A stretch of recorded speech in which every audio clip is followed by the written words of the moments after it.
What's up, guys? Welcome to Daily Dose of Reddit. This is your host, Zach, and today's subreddit is r/EntitledParents. Go on, Timmy. It's perfectly okay to nearly break a violin that you didn't even ask to touch. Yikes. For context, we just finished our first high school orchestra concert of the year, and there's always a reception after that, with cakes and cookies to celebrate the start of concert season. Due to this, lots of the younger siblings come to the concert so that they can have cake after it. It seems perfectly normal until you realize that one of the orchestras unpacks in the room with reception. Tiny, sugar-fueled children in a room with a few unsupervised orchestra instruments scattered around. Now, usually, the children behave themselves because their parents keep them in check and make sure they don't touch the violins, violas, cellos, and basses that are on the edges of the room. Because most parents understand that musical instruments are very expensive and should only be used by the player of said instrument. However, not this parent. It started when I was hanging out with my friends at another end of the room when we heard something fall, and heard a kid say, "Aw man, the bow fell!" Naturally, a few of the orchestra members checked on this and saw a small child, who was maybe 8, struggling to hold a full-sized violin. A very familiar-looking violin, in fact. I looked over at my case and saw that this child straight up took my violin out of the case and was messing around with it like no big deal. Due to the nature of orchestra kids, there were already a few kids telling him to put the violin away and leave it alone. The kid didn't stop, and I showed up to tell him that that violin was mine, and for him to please hand it over to me. This is when his dad showed up. "Are you telling my son to put away that viola? He's pursuing his musical interests. Let him be a kid. Don't you need more members anyway?" "I'm really sorry, sir, but that's my violin. I really care for it, and my parents say that if I break it, I'll have to pay out of pocket to get it repaired. So I really don't want your son to break it. Can you tell him to give it back?" "No, since that's your violin and he chose it, you should teach it to him. I won't be paying you since he chose your violin out of all the ones in here. You should be honored. Besides, you probably don't understand the value of money anyways." "I'm not qualified to teach music lessons. Even then, that violin is too big for him. If he wants to play violin, you should start him off with a quarter or a half violin." "Hey dude, look what I can do." The kid proceeds to play a string and then let go of the fingerboard for a second, having him almost drop the instrument. "Kid, I appreciate you trying to be creative, but please don't do that. You can have the violin fall and I'll have to pay for it. Do you know how much a violin costs? The bow alone costs $500. "No, it doesn't. The whole set of the case, violin, and bow costs $200 max. How about this? He has your violin now, and I'll give you $75 to get a new one." Are you insane? No! I've had that violin since 6th grade. That specific violin holds lots of moral value to me.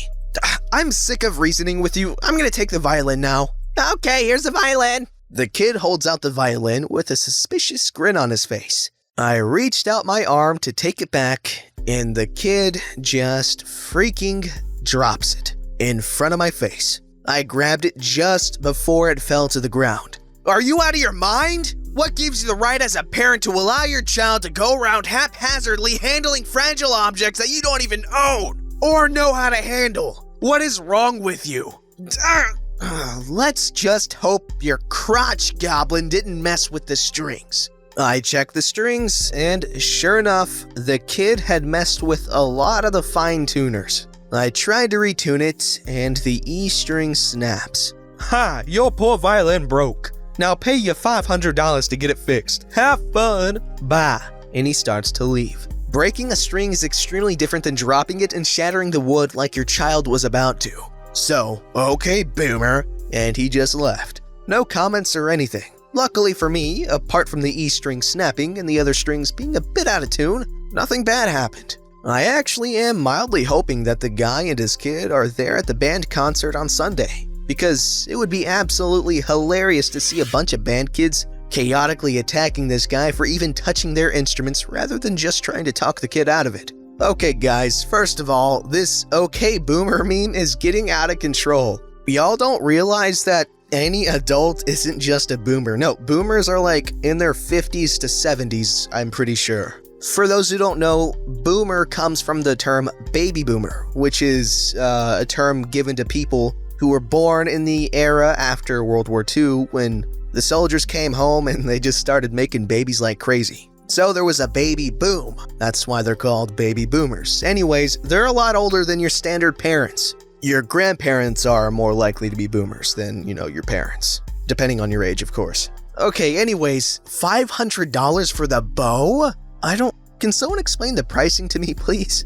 This story's called, Yes, I Can Go Into Soft Play with My Disabled Sister. No, that does not mean your able-bodied kids can too. So, some backstory. My younger sister has cerebral palsy. It doesn't affect her brain in the slightest, but it does make it hard for her to speak and confine her to a wheelchair unless she's being carried by someone. Because cerebral palsy is a neuromuscular condition, it means she has to be carried by someone strong enough to cope with her erratic and involuntary movements. Hence why a member of staff or her friend couldn't go in with her instead of me. Because of all these years of carrying her, I am pretty muscly. I was also a naturally curvy 14-year-old girl at the time. Important later. Here's the cast.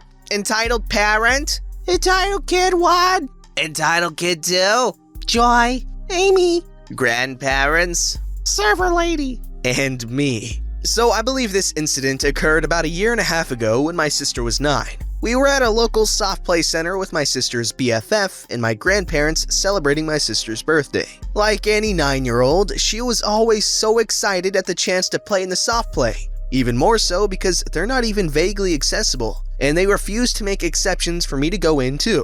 Which I understand, but do wish was different. On this occasion, however, we did our research, called ahead, and found a lovely place that was happy to let me go in with Joy and Amy. Amy, by the way, is the sweetest girl I've ever met and is happy to make sacrifices in order for Joy to have a good time, even though we always let her know she doesn't have to, and was perfectly fine with me coming in with them. We'd been in the soft play area for about 15 minutes when Amy and Joy got thirsty, so I did the whole thing. Lifted Joy out of the ball pits, and we headed over to the cafe seating area to grab some juice. We were about halfway back to the soft play area. I was carrying Joy, and Amy was walking next to us, chatting with her, when we heard it. This is a slightly abbreviated version of the conversation that ensued. I'm very sorry, ma'am, but your children are above the height limit for this soft play. Why? We came here to play. I have work to do. It will keep them occupied.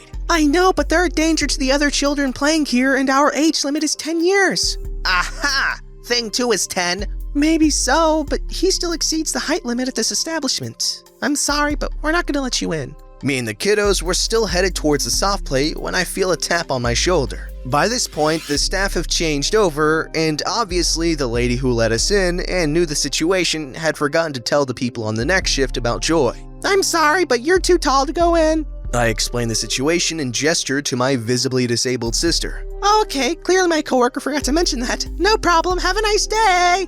And she walks away. Karen walked over at this point and pointed accusingly at me. You're too old to go in.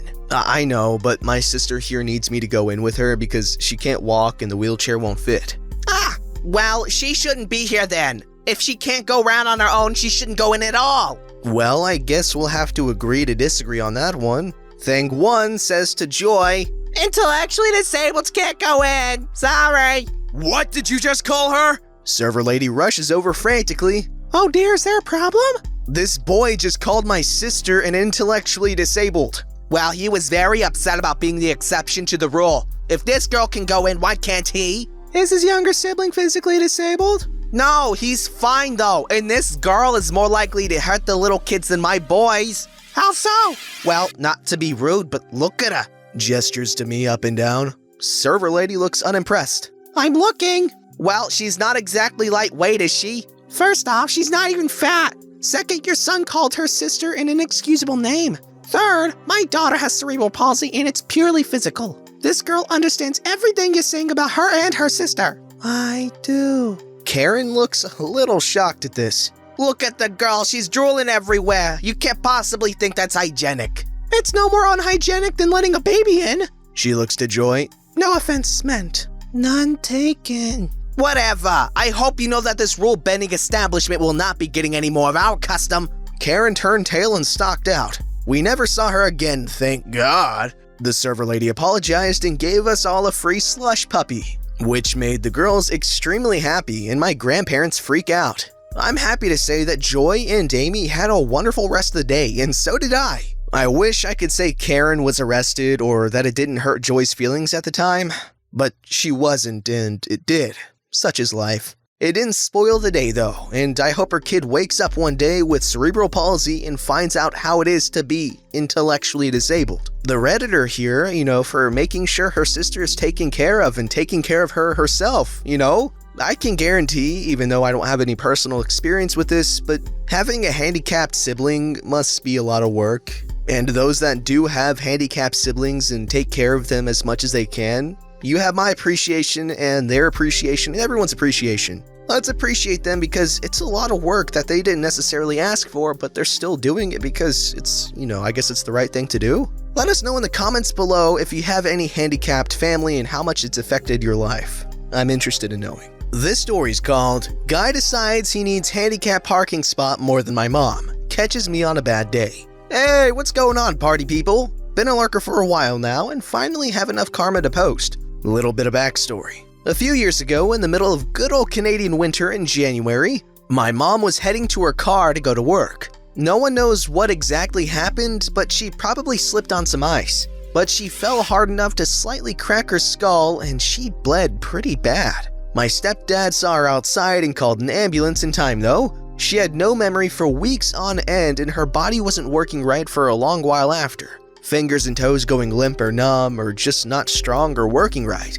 Basically, she was recovering for months. I'm also very protective of her and my siblings since we all ran from a home of mistreatment. Alright, context rant over. On to the story. Here's our cast, Sturbeans. There's me, entitled dad, my mom, awesome police officer. So this takes place a few weeks after my mom got out of the hospital. She was using a cane to walk as her arms and legs were still pretty weak at times, and so she had a handicap plaque. I don't know what you call it where you're from, but that's what it's called in Canada. She needed to get her prescriptions from the store, and I had nothing to do that day, so I volunteered to take her. She lived in a small town at the time with only one major pharmacy, so we of course went there. And as the title suggests, both handicap spots were taken, so I dropped my mom off as close to the door as possible and went to find a different spot. But as I went by the other cars in the handicap spots, I noticed one of them didn't have the placard. This definitely rubbed me the wrong way, of course, since my mom, who really needs the spot,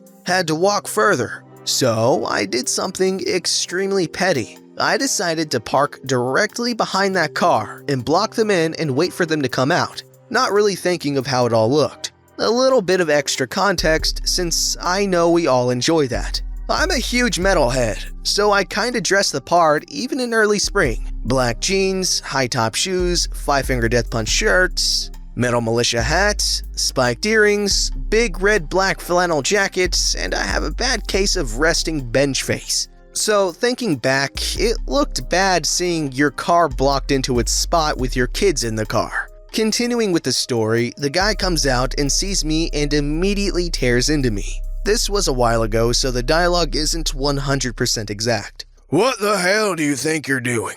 I'm just here waiting for my mom to get her prescription. Well, you can't just park there and block me in. I need to leave, so move. I mean, if you can park wherever you want, then so can I, right? Considering you took the only other handicap spot and my mother needs it. So I think I'll be staying right where I am. At this point, he's in my face and there's some cussing back and forth. He tries to take my keys and I threaten to knock him out in front of his kids. I know, Richard move, but again, I'm angry and my adrenaline is firing. Then he decides he's calling the cops. It's a super small town, so there's not a lot going on, and an officer is there in 2 minutes. Alright, gentlemen, what's the issue? This kid is blocking my car for no reason. Arrest him or make him move. Yeah, I'm blocking him, but only because my mom needed that spot and he's parked there. Illegally. He starts to get the other guy's side of the story and looks at our vehicles when my mom finally comes out. Aaron, what's going on? Hello, ma'am. How are you feeling? Been a while since I've seen you. How's your head doing? I heard you were in the hospital for a while. When Entitled Dad hears this and sees my mom, he goes white.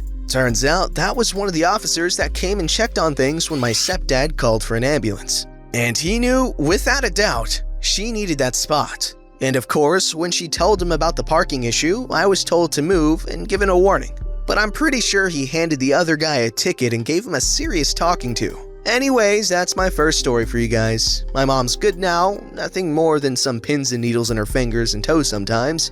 And I never saw erectile dysfunction again, thankfully. I don't know what entitled dad was thinking, but I'm thinking the thought process was something like this. Hey, I did something illegal and someone's getting mad at me for it. I should call the cops on them. Yeah, that went well.